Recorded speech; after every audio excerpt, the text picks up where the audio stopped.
बाबू band बाजा, देऊळ व शाळा च्या पंक्तीत आता आणखी एक चित्रपट आला आहे. खालती डोकं वरती पाय, अपसाइड डाऊन हा चित्रपट सध्या अनेक आंतरराष्ट्रीय सिने महोत्सवात प्रदर्शित करण्यात येत आहे.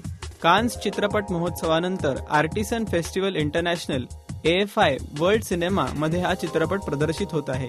या चित्रपटाद्वारे अजय सिंह हे मराठी चित्रपटसृष्टीत पदार्पण करत असून या अगोदर त्यांनी आमिर, क्विक गन मुरुगन व अनोळखी हे घर माझे साठी सहदिग्दर्शन केले आहे. या चित्रपटाचे निर्माते अमिताभ भट्टाचार्य व जुनेद मेमन आहेत. या चित्रपटाचा बाज वेगळा आहे. या चित्रपटाचे पाऊल पुढे पडण्यात काहीच हरकत नाही असे म्हणावे लागेल. खालती डोकं वरती पायच्या संपूर्ण टीमला हार्दिक शुभेच्छा. राजश्री.com करिता वैभवी प्रधान.